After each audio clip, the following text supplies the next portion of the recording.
to my channel, The HSP Man.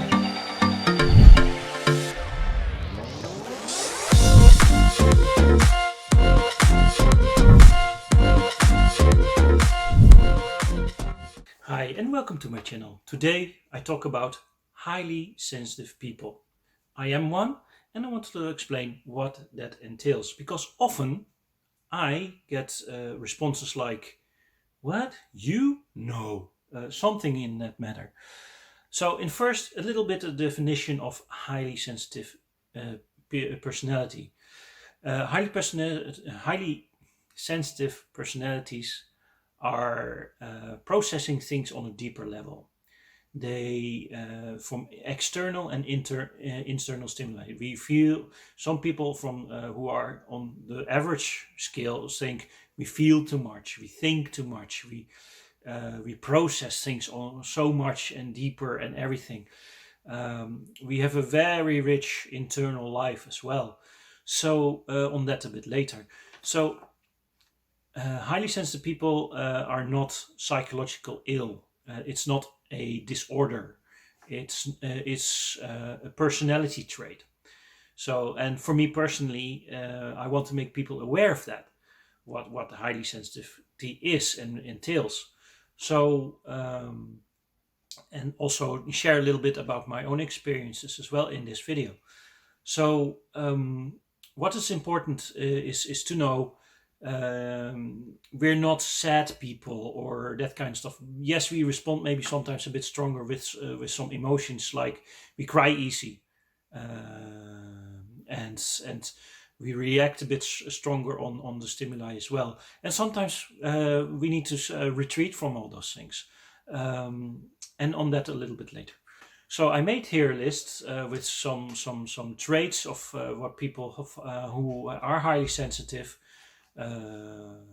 what they experience as well. And I put a little bit of my own experience in there as well. So number one, highly sensitive people do not like violence and cruelty of any kind. For me, that's a little bit so-so. But most highly sensitive people are indeed don't like violence or cruelty any form, shape, or size. For me, it's a little bit so-so, because I like action movies where there is lots of violence. I like martial arts movies. I did even martial arts. So does it mean that I don't like cruelty? I know I make the difference for myself, that what's in the movie is in the movie. But when I see it in a documentary, a real life thing, when I see people getting hurt or even killed, or see people in the street fighting, that hurts a lot. I'm very violent, avoiding in that manner. So verbal violence, physical violence for real life, I'm very avoiding as well. So that's how I don't like that, because it is not, how you say that, you don't, I have it in a core, like, you don't hurt others. Very simple. You simply don't hurt others, doesn't mean I'm a people pleaser. In the past I was, but that about something later. Number two, I'm frequently emotionally exhausted from absorbing other people's feelings. Like empath, highly sensitive persons are also very empathic, and we absorb other people's feelings a lot. When I was working as a social worker in the Netherlands, I absorbed a lot of people's feelings as well, but I used that to do the interventions on a more deeper level and that kind of stuff. And that was often, unfortunately, misunderstood by my colleagues. And they find I was too close to the clients I worked with. Nowadays they call clients service users, if I'm correct. But I use that as a strength, that empathic feeling, to be in their shoes and make the interventions where needed and call them out on things. Hey, that's what you're doing, that's causing this distress to you. You name it. So, and yes, I get exhausted after when it's too much. and that's cost for me in eventually in social work also into a burnout, twice even. So number 3, time pressure really rattles me, or rattles you. Time pressure indeed really rattles me. I don't like to be put under pressure. I don't like to be put on deadlines like this needs to be done for today within hours, and I see loads of work, but I need to do this first and that first and that first and that first and that first. With other words, I don't handle stress well. Um, it rattles me. It makes me uneasy. It makes me irritable, and I will not be always a very kind person. So I don't like being pressured. That's why I tell people also, um, go.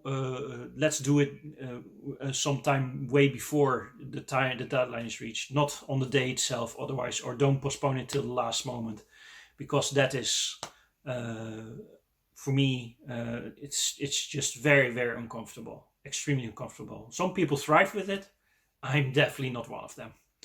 So, you withdraw often. Yes, absolutely. I withdraw often a lot. That is not because, especially in social situations, when there's big groups and that kind of stuff, when things are too much, that for me, or it drains the energy for me, I really need to get out of that situation.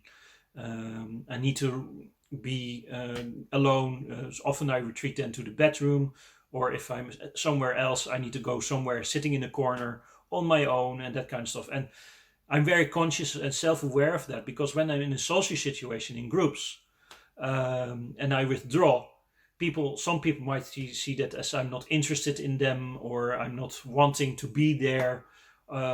That's besides that, it's absolutely not true. It is, I definitely want to be there. It's simply a bit too much. And you can come to me if you want to visit me in the corner, and we can sit one-on-one.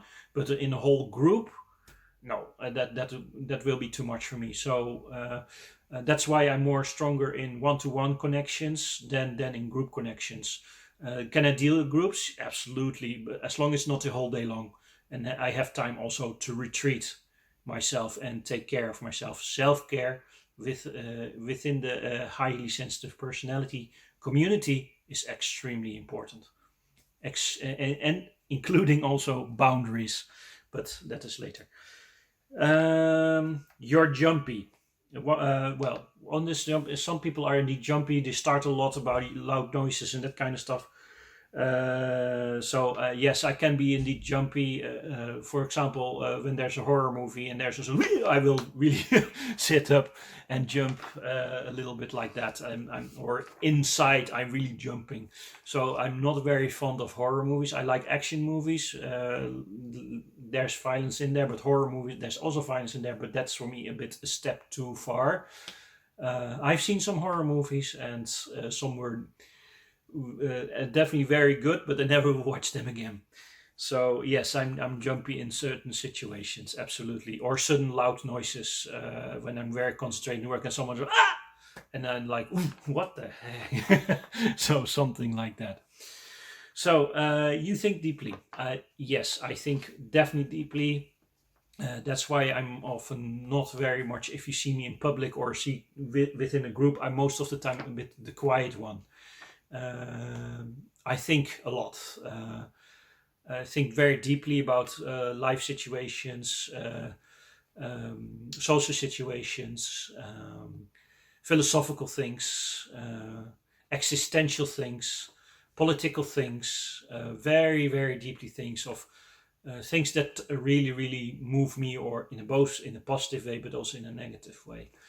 Um, so and that's why sometimes for example on social media, sometimes things are so negative, it becomes too much for me, and then I say, okay guys, now it's enough, you know, or block that kind of stuff.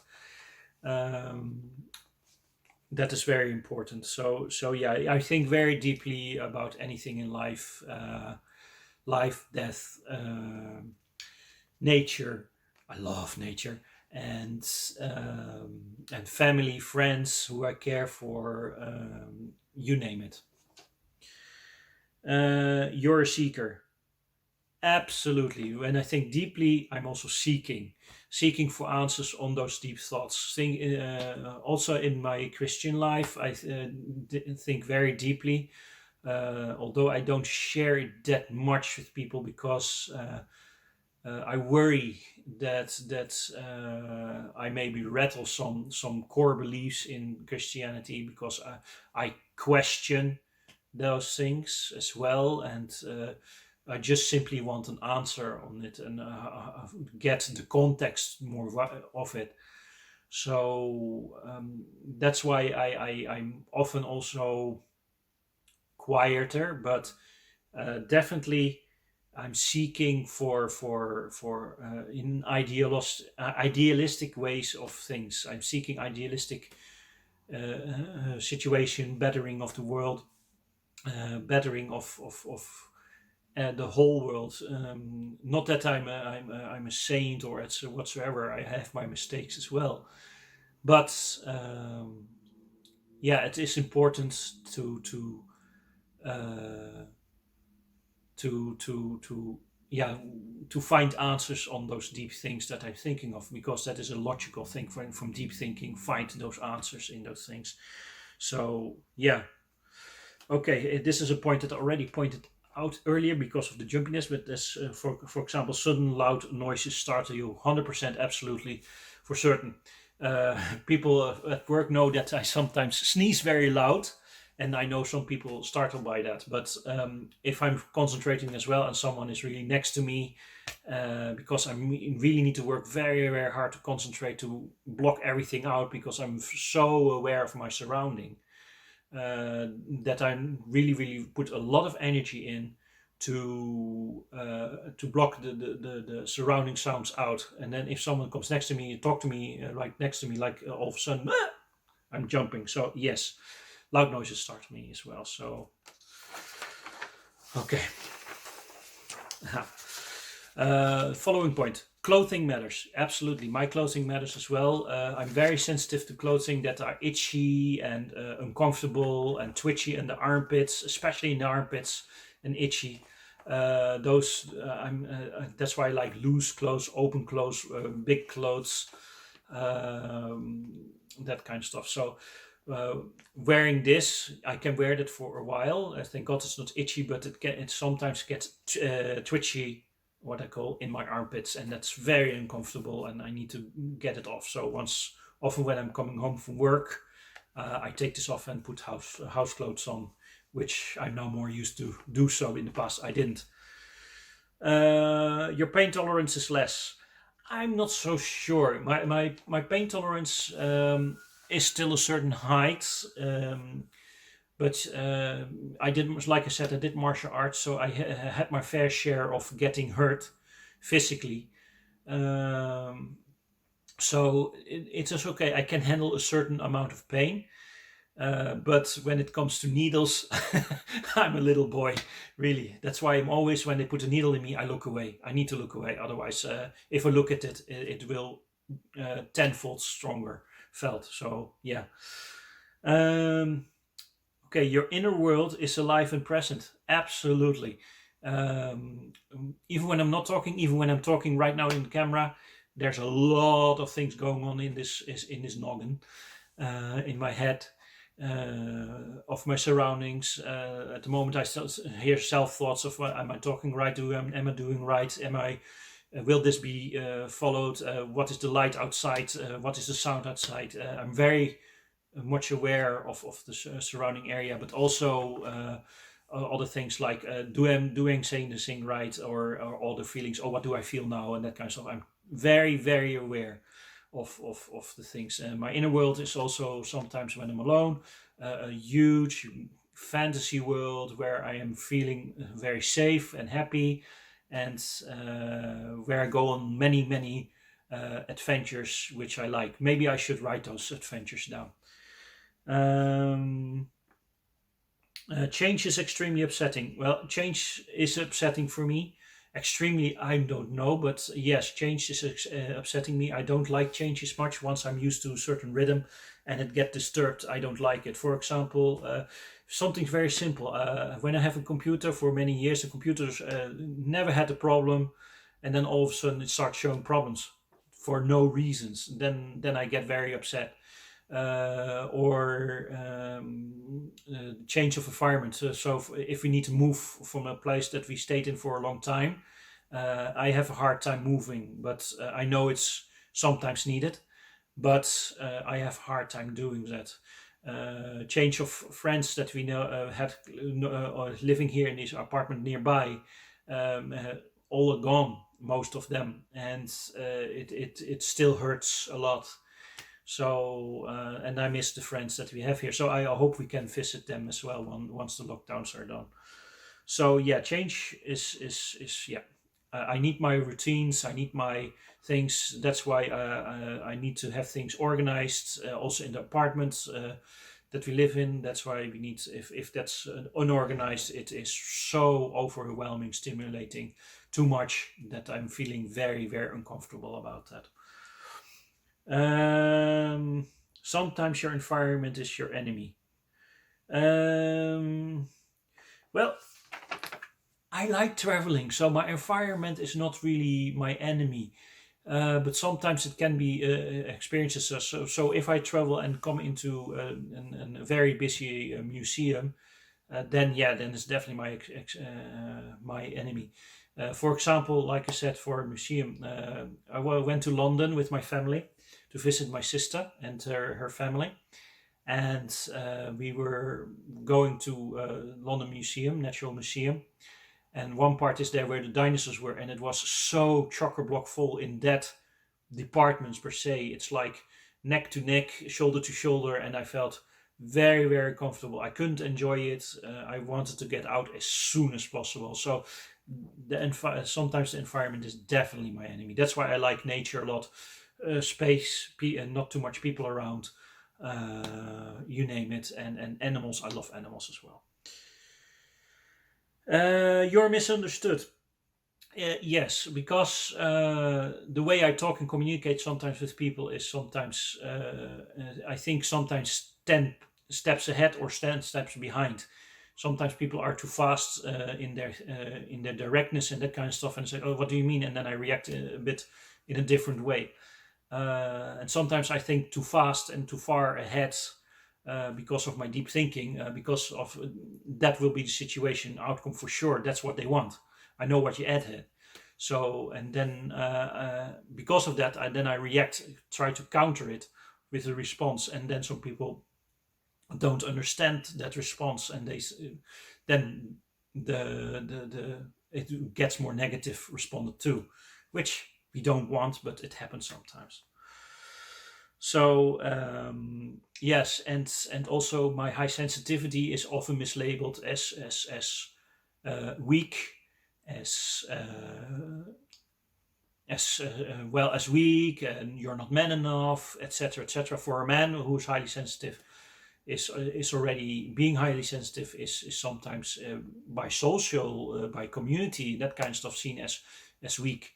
I don't see it as that. I learned to accept it, and if people see me as weak in that matter because I cry so now and then, I dare to cry. I find it very relieving and it helps. So some men grew up by saying you need to be a man up and hold your emotions in and everything. It's not me. I'm an emotional person, and if I cry, I'm cry. If I'm angry, I'm angry. You name it. It needs to get out. Otherwise, it builds up and it gets even worse, even more worse than ever, and it will harm me on a deep level as well. Mental health is very important for me. Um, you get hangry. Hangry. I get hangry easily. Yes, I get hungry easily when I'm hungry. Sometimes I try to focus on other things when I'm hungry, so that depends. That prevents me from getting hungry. But sometimes when I'm really hungry and there's nothing that I can distract myself with, I can get easily irritable and yes, then I definitely need to eat something, and I definitely it's very important for a good diet as well. Uh, who needs stimulants? Well, highly sensitive people don't need stimulants. The environment and the things they get is stimulant enough. So we don't need extra stimulants as well in those things. So some people want to have an adrenaline rush. There are what you call also highly sensitive people. There's a difference. Highly sensitive people who are also high sensational seekers. That means that they like indeed to experience the adrenaline rush because it makes them feel more alive. For me, it doesn't fit that too much. I'm not a high sensitive seeker, but I like going on travel adventures. Let's say that's for me stimulation enough. And talk with people and meet with people and experience new things. I'm definitely not scared of experience new things, so that is good. For also needs or stimulants. What they also mean here is alcohol, coffee, and that kind and drugs. Well, I'm a strong coffee drinker. In the past, I drank a lot, and actually, coffee doesn't stimulate me. It's I'm just it calms me down more. Sometimes my body reacts indeed to it, but mentally, no. But I definitely lessen the coffee, and that's good anyway, and that is has a better effect on me. So, but I love coffee. So if you have coffee at home and I'm visiting you, don't worry, I'm a coffee drinker. You can always offer me one. Um, conflict is my poison. Absolutely. I'm not very fond of conflicts with people. I'm conflict avoiding, and if there's a conflict that I cannot avoid, then I'm not. I'm really defending myself and use all my knowledge and everything in the situation, also in communication, not to get my right, but to get my point across as well, um, and hope to be heard. Not again. I many times when I have a conflict or an argument with my wife, for example, I'm not after my right. I'm after getting my point across and want to be understood in that point. And later on, when we have our point across, I want to work on how to come together in that and how to solve the situation. So, but conflicts with my wife, we had a few in the past. Yeah, they it hurts me deeply as well. So it affects me. It makes me feel very very bad, and yeah, that's it. And I know it hurts my wife as well when we have a conflict. So it's not fun. So, but when we have a conflict, we always make sure uh, it gets out in the open and it's discussed more on a deeper thing and come to a mutual understanding as well. Okay, number point number 18. Criticism is dagger. Oh yeah, absolutely. I'm not an arrogant dude or that kind of stuff or know it all or whatsoever. Definitely not. But I don't like criticism. When, for example, at work, as I need to come in, talk to someone, a manager comes to me and, hey, Alex, I need to talk to you. I always think, oh no, instant, the walls go up and say, oh no, here comes the criticism. Often, very often, I think like that. Often it turns out not to be criticism, by the way, but um, I learned, by the way, to deal with it or in writing better than verbally talk to me. So, but as a highly sensitive person, words spoken to me, they mean everything. They mean a lot. So, therefore, be also careful in what you're saying to me as well. But or not that you have to walk on your toes with me either, because I don't want to be not to be you. You know, I want you to be you. but just be in consideration a bit more in that one. So I don't like rude people. Um, I'm conscientious. Yeah, at work and in school, you try hard to not make mistakes.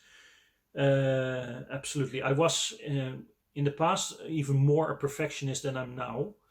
I learned how to deal with that, to accept my failures more and take own up on it and fix those things. So, but in the past, when I was younger, I was super perfectionistic, and I wanted um, to do everything as right as possible, as good as possible, get straight A's and tens, and if it's lower than a certain amount of number, then I felt already a bit upset, and it made me very yeah, it made me very upset. And I later on in a more adult life, I start realizing it is not healthy.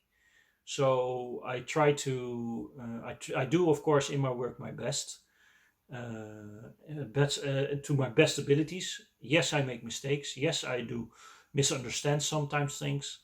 No, I'm not the smartest. Although I'm sometimes people think I am smart, but I don't think I am. Um, but what I notice in regards of intelligence, highly sensitive people are uh, very good in absorbing information. So and therefore know a lot, but doesn't mean that they're smart in always in using that information well. So, but yes, that is important for work. I do my best, but I own up also to my mistakes and do my best always to make it up. Let's say that. You're deeply moved by beauty. Although it doesn't show on the outside, because most of people see a little bit plain face. But when I'm in nature, I love nature very, very much, like sunsets, sunrises, landscapes, everything. I love it really, really much and really enjoy it when I'm out there and seeing nice gardens. Like I love the gardens of in Wicklow. Um, those are very nice, and in the castle of Wicklow. And I like music. I like paintings. I like art. I like also really stage acting. I like beautiful people as well, which I consider beautiful. In beautiful in the sense of uh, intellectual beautiful. That's how I see it. So those who are smart, those who I consider smart, those who are also sensitive in the way they say things, who speak from the heart, and those who are spontaneous. If they have those combinations, those people I find very, very beautiful. Um, or more or less have that in combination of that. So, of course, sense of humor is also very important. So, so beautiful people in the heart. I'm looking always to the heart. I'm not very much conscious of the outside of a person's looks. Yes, sometimes I'm aware of someone's look on the outside and their fashion style and everything. It's absolutely nothing wrong with that. But for me, for my highly sensitive personality trait, beauty is not only on the outside. It is definitely 100% goes up for me on the inside with people. So I definitely, when I talk with people, I look also to your heart. So be aware of that. You're perceptive. Yeah, the last point, I'm very perceptive. Absolutely. I'm self aware of my surroundings, like I already pointed out. I'm self aware of myself, of my body, of things that are uncomfortable or comfortable. I'm very perceptive also in social situations, in with social cues, body language, verbal cues, you name it. I'm very, very aware of that. So Um, and for example, if someone is talking to me, say something, and their body language says something else, then something's that's very obvious. Everyone can do that, but there's also the micro expressions as well. So I'm very conscious of that. Also, the tonality, how things are said, how things are written down in an email, for example. I'm also very conscious of that. But I'm also, when I'm working, I'm also perceptive of my surroundings, and that's why, as I told before, I'm trying to focus to not be so perceptive. Otherwise, I get overstimulated and I cannot really do my work well. So I'm very, very focused on it. So if I'm not able to focus on my work, then my work really suffers greatly. So yeah, that is something about what highly sensitive people going through.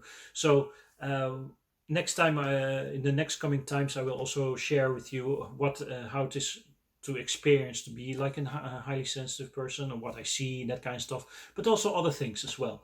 So if you like this kind of video, if you want to do something else, I would like to hear from you what you think of this, and I would like also make you aware that there's cut. So those were the points, and thank you very much for watching, and I hope you liked it. And for next time, other things are in the pipeline, not only highly sensitive personality traits, but things that I like, that I see that I like, I would like to share. Also, I have planning something like in psychology as well regarding mental health, but also talking about someone on the internet trying to psychological make a profile on that using my highly sensitive personality skills, and doing as such, hopefully bring something that you maybe like are interested in. Also, I like doing that as well, but also other things. So please like, subscribe, and thank you for watching.